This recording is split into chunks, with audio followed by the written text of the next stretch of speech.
আসসালামু আলাইকুম ওয়া রাহমাতুল্লাহি ওয়া বারাকাতুহু। প্রিয় কাছের মানুষজন, আশা করি সবাই ভালো আছেন। আলহামদুলিল্লাহ আমিও ভালো আছি। তো একটা নিউজ পড়লাম যে বাংলাদেশের প্রবাসীদের জন্য প্রবাসী কল্যাণ মন্ত্রণালয় সরকার কাছে একটা প্রস্তাব রাখছে যে প্রবাসীদের একটা করে কার্ড করে দেওয়া হবে। সেই কার্ডের মাধ্যমে প্রবাসীদের যে মা বাবা স্ত্রী সন্তান আছে তারা এক্সট্রা ফ্যাসিলিটি পাবে। এক্সট্রা ফ্যাসিলিটি কি? সেটা হলো তারা যদি অসুস্থ হয়, হ্যাঁ, তারা যদি অসুস্থ হয় তাহলে হসপিটালে তারা বিশেষ সেবা পাবে। হ্যাঁ, আবার ডিসকাউন্ট থাকতে পারে, আমি জানি না ডিসকাউন্টের ব্যাপারটা বলা হয় না, তবে বিশেষ সেবা পাবে। বা যেমন মুক্তিযোদ্ধাদের জন্য বিশেষ কোঠা আছে, একই রকম আমাদেরকেও প্রবাসীদেরকেও একটা কোঠা দেওয়া হবে, এরকম একটা ব্যাপার। হ্যাঁ, তারপরে তাদের জায়গায় জমি নিয়ে ঝামেলা হইলে তো তারা তো প্রবাসী, তারা তো বাইরে থাকে, তো এলাকায় দেখা যায় যে ভাই ভাইয়ের সাথে, ভাই চাচা চাচা ভাইদের সাথে এরকম একটা ঝামেলা হয়। তো এরকম ঝামেলা হইলে তারা আইনি সহায়তা পাবে এবং বিভিন্ন ক্যাটাগরিতে তারা সহযোগিতা পাবে সরকারের কাছ থেকে, যারা প্রবাসীর ফ্যামিলি। তো এই সিদ্ধান্ত কি আমি অবশ্যই সাধুবাদ জানাই।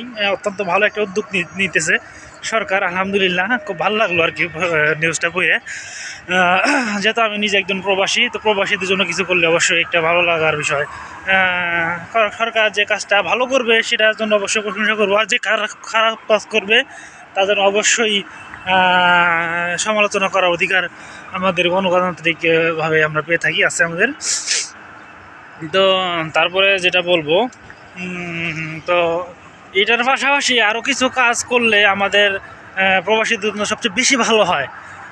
আমাদের যারা আমাদের প্রবাসী আমাদের অভিভাবক হচ্ছে আমাদের অ্যাম্বাসি। হ্যাঁ, প্রত্যেকটা দেশের অ্যাম্বাসি থাকে, এবং অ্যাম্বাসি যারা কর্মকর্তা আছে তারা যেন আমাদের প্রতি আর সদয় হয়। হ্যাঁ, এরকম আমি জানি না, আমি নিজে ফেস করি না, তবে শুনছি যে প্রবাসীরা যদি অ্যাম্বাসিতে যায়, তার দূতাবাসে যায়, তাহলে তাদের সাথে কুকুরের মতো ব্যবহার করা হয়।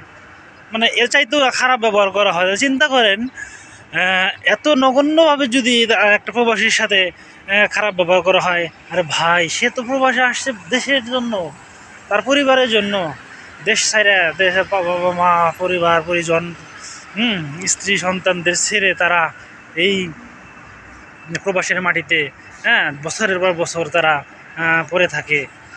তো তাদের সাথে যদি আপনারা তো মানুষ, মায়ের সন্তান, ভাই, বাঙালি ভাই, আমরা একবার বাঙালি ভাইয়ের সাথে দেখা হইলে আমরা ভালো লাগে, আমরা আপন মনে করি, নিজে ভাই মনে করে তাদের সাথে আমরা গল্প গুজব করি, খোঁজখবর নেই, কোথায় বাড়ি, কে সে, কী কাজ করেন, বেতন কত, কেমনি কী কথা বলি। তো আমরা যখন অ্যাম্বাসিতে যাই, তো অ্যাম্বাসিতে গেলে তারা নাকি এরকম বাজে বিহেভ করে। আসলে বাজে বিহেভ করলে আসলে সবারই কষ্ট লাগবে, দেশ বা দেশের বাইরে, সেটা কোনো বড় কথা না।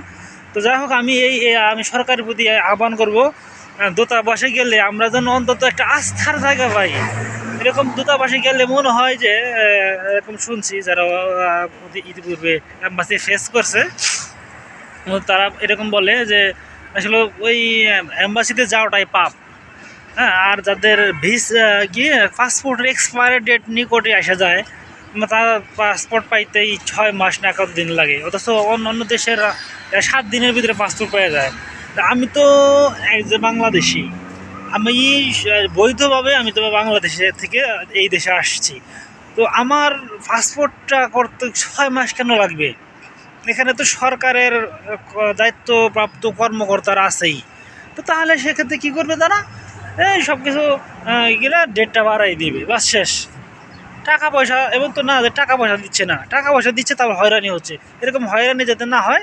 হ্যাঁ, আর আরেকটা বিষয় সেটা হলো যে প্রণোদনা, 2.5% প্রণোদনা দেওয়া হচ্ছে। এই 2.5% প্রণোদনা এটা যে বাড়ানো হয়, কোনো এক এমপির বক্তৃতা আমি শুনছিলাম সংসদে, সম্ভবত রংপুরের ওদিকের একটা এমপি বলছিলেন 10% প্রণোদনা দেওয়ার কথা বলছিলেন তিনি। আসলে 10% প্রণোদনা দেওয়া সরকারের কোনো ক্ষতি নাই।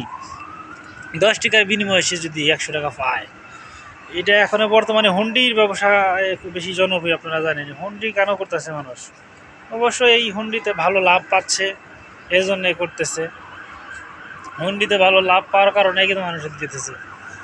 তো যারা ব্যাংকের মাধ্যমে টাকা দিবে, যদি ব্যাংকে বেশি লাভ দেয় তাহলে ফোন দিয়ে এমনি এমনি মারি খাওয়া যাবে। অতএব আপনারা এই 10% না হোক, অন্তত একটু বাড়িয়া 2.5% থেকে 5% করা যায় কি না, এইভাবে করেন। আমি আশা করবো বাংলাদেশের অর্থনীতি একবারকে মুহূর্তের মধ্যেই ঘুরে যাবে। হ্যাঁ, যে মধ্যপ্রাচ্যের বিশেষ করে যেসব প্রবাসীরা দেশে মধ্যপ্রাচ্য সহ সারা দেশেই সারা সারা পৃথিবীর থেকে মধ্যপ্রাচ্যের কথা এই জন্যই বললাম যে মধ্যপ্রাচ্যে তো ম্যাক্সিমাম সবচেয়ে বেশি প্রবাসী থাকে।